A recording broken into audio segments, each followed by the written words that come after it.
সবাইকে স্বাগত দীপ্ত সন্ধ্যার সংবাদের সাথে রয়েছে দোলা ডলরের। শুরুতেই জানাবো সংবাদ শিরোনাম। প্রতিহিংসা ও প্রতিশোধের রাজনীতি চান না বিএনপির চেয়ারম্যান তারেক রহমান। কক্সবাজারের টেকনাফে রোহিঙ্গা ক্যাম্পে আধিপত্য নিয়ে গোলাগুলি, যুবক নিহত। ভেনেজুয়েলার পর মেক্সিকোতে সামরিক অভিযানের ঘোষণা দিলেন ডোনাল্ড ট্রাম্প।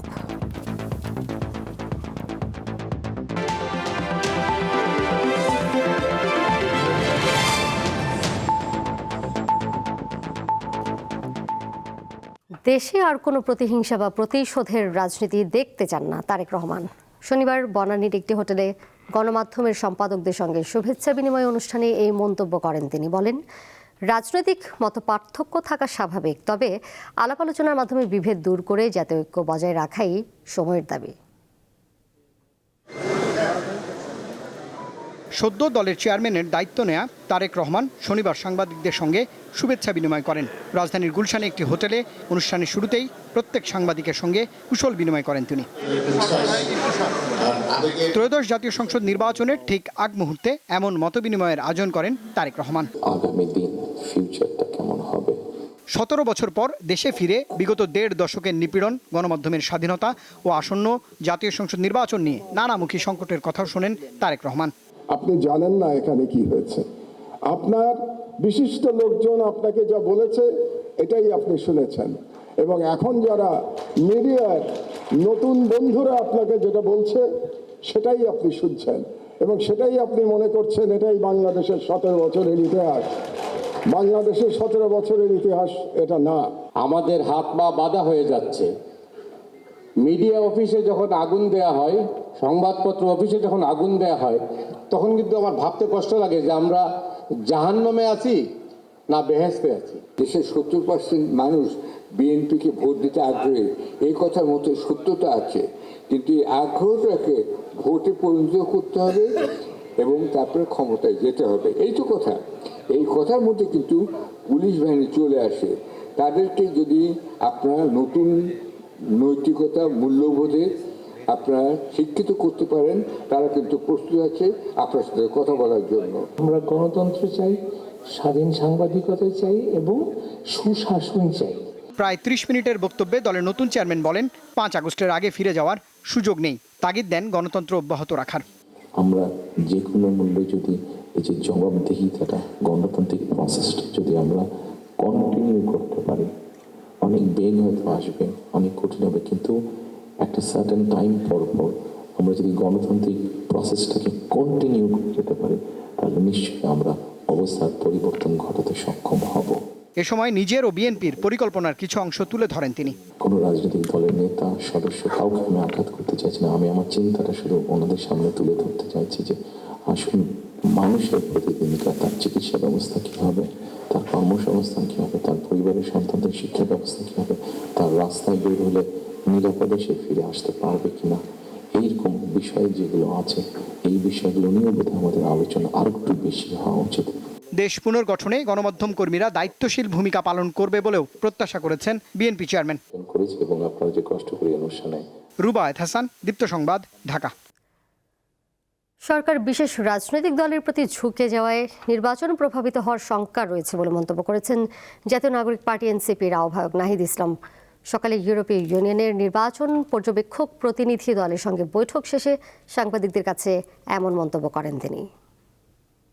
বিশেষ রাজনৈতিক দলকে সরকারিভাবে বিশেষ সুযোগ সুবিধা, বিশেষ প্রোটোকল দেওয়ার মাধ্যমে এক ধরনের সিগন্যালিং করা হচ্ছে, এবং যেটা লেভেল প্লেইং ফিল্ডে বাধা তৈরি করতে পারে, এটার অসম অবস্থা তৈরি করতে পারে। কারণ প্রশাসনের বিভিন্ন স্তরে কিন্তু এটা এক ধরনের মেসেজ যায় যে সরকার কার পক্ষে আছে, বা মিডিয়াতেও আমরা মনে করতেছি মিডিয়ার একদিকে ঝুঁকে যাওয়ার প্রবণতা আমরা দেখতে পাচ্ছি। গত বছরের শুরুতে মূল্যস্ফীতি কিছুটা সহনীয় পর্যায়ে থাকলেও পরে তা লাগামহীন হয়ে পড়ে। বিশৃঙ্খলা ছিল পণ্যের উৎপাদন ও বাজার ব্যবস্থাপনায়, নিশ্চিত হয়নি জ্বালানি নিরাপত্তা, আর বিনিয়োগ ছিল নিম্নমুখী। আজ সংবাদ সম্মেলনে এমনটি জানিয়েছে centre for policy dialogue, CPD. বহুমাত্রিক ঝুঁকি। বাংলাদেশের অর্থনীতি 2025-26 নির্বাচনী বাঁকে বহুমাত্রিক ঝুঁকি শিরোনামে শনিবার সংবাদ সম্মেলন করে বেসরকারি গবেষণা সংস্থা centre for policy dialogue CPD. রাজধানীর ধানমন্ডিতে প্রতিষ্ঠানটির কার্যালয়ে মূল প্রবন্ধ উপস্থাপন করেন সিপিডির নির্বাহী পরিচালক ফাহমিদা খাতুন। এতে উঠে আসে অন্তর্বর্তী সরকারের সময় মূল্যস্ফীতি ও বাজার ব্যবস্থার বিভিন্ন দিক। সৌর এবং বায়ু শক্তির অংশ খুব সামান্য এখানে বেড়েছে, আর দেশীয় গ্যাস এবং এলএনজি এই ক্ষেত্রে আমরা দেখছি যে বর্তমানে গ্যাস সরবরাহ কিছুটা কমেছে, তবে এলএনজি সরবরাহ অনেক বেড়েছে।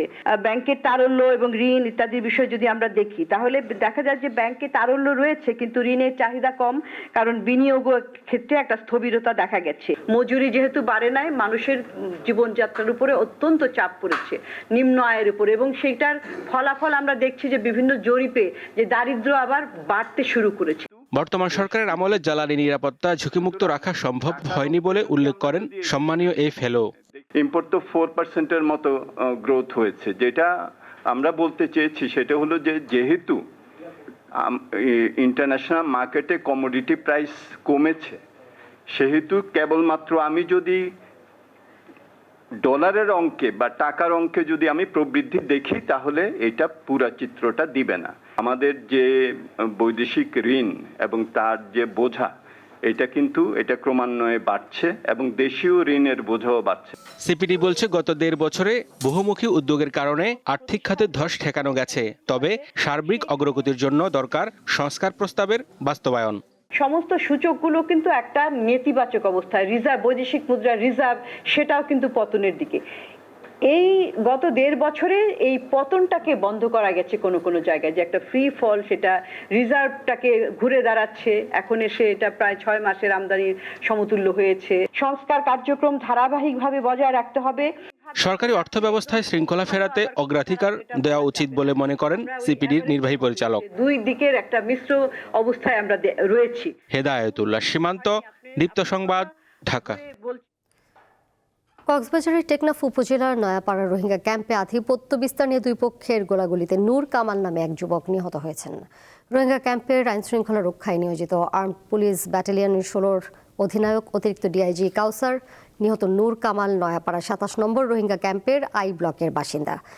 তিনি জানান, গত রাত 1টার দিকে নয়াপাড়া নিবন্ধিত রোহিঙ্গা ক্যাম্পের আই ব্লকে ডাকাত নূর কামাল ও খালেক পক্ষের মধ্যে আধিপত্য বিস্তারকে কেন্দ্র করে গোলাগুলির ঘটনা ঘটে। এ সময় নূর কামাল গুলিবিদ্ধ হন। তাকে পরিবারের সদস্যরা উদ্ধার করে লেদা ক্যাম্প 24 IOM হাসপাতালে নিয়ে যান। সেখানে চিকিৎসক তাকে মৃত ঘোষণা করেন।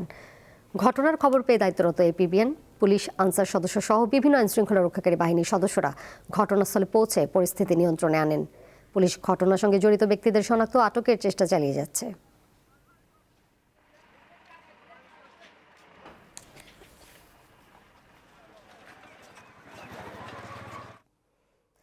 এবার জানবো অন্যরকম এক খবর।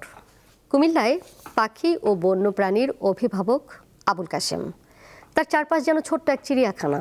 সকাল হতেই কাশেমের বাড়ির আশপাশের গাছে জড়ো হয়ে বক, ঘুঘু, শালিক সহ বিভিন্ন পাখি। বিষয়টিকে স্বাগত জানিয়েছেন স্থানীয়রা। কাশেম ডাকলেই উড়ে আসে বক, ঘুঘু, ঝাঁপিয়ে পড়ে তার উঠানে। কোনোটা আসে খাবারের জন্য, কোনোটা আবার স্নেহের টানে।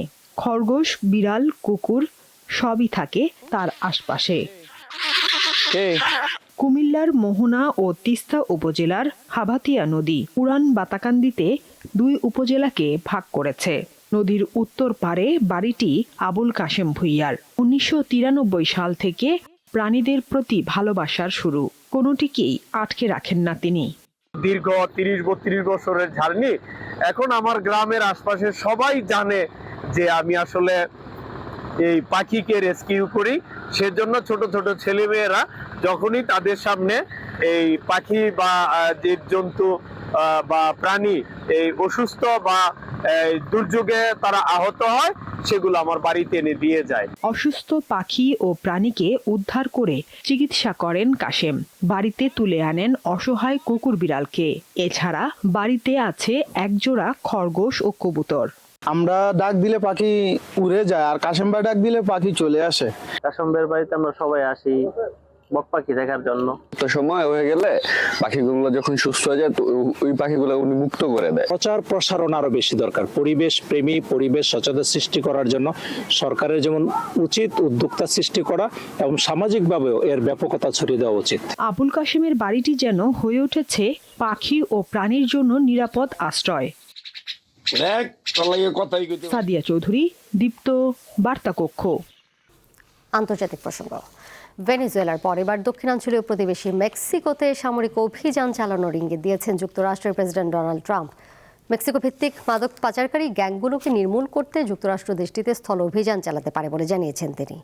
মার্কিন সংবাদ মাধ্যম ফক্স নিউজকে দেওয়া এক সাক্ষাৎকারে এই কথা জানিয়েছেন তিনি। ট্রাম্প বলেন, মেক্সিকোর অপরাধী গ্যাংগুলো বছরের পর বছর ধরে যুক্তরাষ্ট্রে বন্যার মতো মাদক ও অবৈধ অভিবাসী পাচার করছে। যুক্তরাষ্ট্র গত কয়েক মাস ধরে সাগর পথে এই গ্যাংগুলোর বিরুদ্ধে অভিযান চালাচ্ছে এবং এরই মধ্যে 97% মাদক পাচার প্রতিরোধ করতে সক্ষম হয়েছে। তিনি আরও বলেন, এসব গ্যাংয়ের বিরুদ্ধে সামরিক অভিযান শুরুর সময় এসেছে এবং শিগগিরই যুক্তরাষ্ট্র মেক্সিকোতে স্থল অভিযান শুরু করতে যাচ্ছে।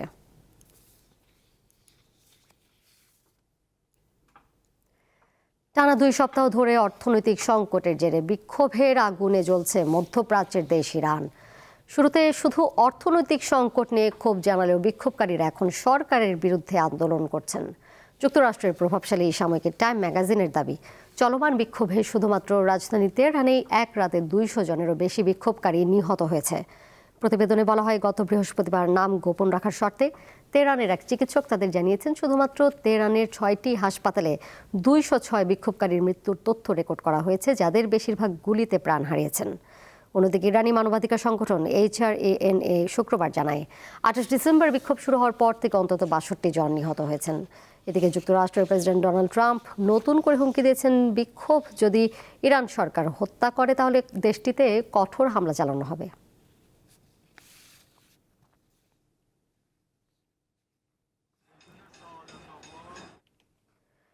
সিরিয়ার উত্তরাঞ্চলীয় শহর আলেপ্পোতে সরকারি বাহিনী ও কুর্দি নেতৃত্বাধীন সিরিয়ান ডেমোক্রেটিক ফোর্সেসের মধ্যে সংঘাত চরম আকার ধারণ করেছে। উভয় পক্ষের পাল্টা হামলায় অন্তত 22 জন নিহত এবং 173 জন আহত হয়েছেন। সহিংসতার জেরে গত কয়েকদিনে আলেপ্পোর আশরাফিয়া ও শেখ মাকসুদ এলাকা থেকে অন্তত 1,62,000 মানুষ ঘর বাড়ি ছেড়ে পালিয়েছেন বলে জানিয়েছেন জরুরি সেবা প্রধান মোহাম্মদ আল রাজাব। আল জাজিরা বলছে, সিরীয় সামরিক বাহিনী শেখ মাকসুদ এলাকার প্রায় 55% এখন নিজেদের নিয়ন্ত্রণে নিয়েছে। ওই এলাকায় সিরীয় সেনাবাহিনী ব্যাপক তল্লাশি এবং অভিযান শুরু করায় পরিস্থিতি বর্তমানে থমথমে। সিরিয়ার সেনাবাহিনী জানিয়েছে, আলেপ্পোতে তাদের অবস্থানগুলিতে SDF-এর হামলায় তাদের 3 সৈন্য নিহত এবং 12 জন আহত হয়েছেন। সিরিয়ার বর্তমান সরকার ক্ষমতায় আসার 1 বছরের মধ্যে এটি আলেপ্পোতে সবচেয়ে বড় সহিংসতার ঘটনা। ডাম্বুলায় বৃষ্টিতে পরিত্যক্ত হয়েছে শ্রীলঙ্কা ও পাকিস্তানের দ্বিতীয় টি-20 ম্যাচ। একটি বলও খেলা হয়নি, এমনকি সম্ভব হয়নি টস করাও। বৃষ্টির দাপটে ভেসে গেছে শ্রীলঙ্কা ও পাকিস্তানের টি-20 ম্যাচ। ডাম্বুলায় টি-20 সিরিজের দ্বিতীয় ম্যাচে মুখোমুখি হওয়ার কথা ছিল দল দুটির। দীর্ঘ অপেক্ষার পর স্থানীয় সময় রাত 8:30টার পর ম্যাচ পরিত্যক্ত ঘোষণা করেন আম্পায়াররা। প্রথম টি-20তে শ্রীলঙ্কাকে 6 উইকেটে হারিয়ে 3 ম্যাচের সিরিজে 1-0-তে এগিয়ে আছে পাকিস্তান। এর সাথে শেষ করব সন্ধ্যার সংবাদ। যাবার আগে শিরোনামগুলো জেনে দিব আরও একবার। প্রতিহিংসা ও প্রতিশোধের রাজনীতি চান না বিএনপির চেয়ারম্যান তারেক রহমান। কক্সবাজারের টেকনাফে রোহিঙ্গা ক্যাম্পে আধিপত্য নিয়ে গোলাগুলি, যুবক নিহত। ভেনেজুয়েলার পর মেক্সিকোতে সামরিক অভিযানের ঘোষণা দিলেন ডোনাল্ড ট্রাম্প।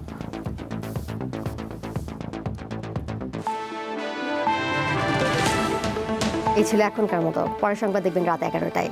এছাড়াও আরও তথ্য এবং বিনোদনের নানা খবরাখবর জানতে যুক্ত থাকুন দীপ্ত ডিজিটাল প্ল্যাটফর্মে। ধন্যবাদ সবাইকে এতক্ষণ সাথে থাকার জন্য।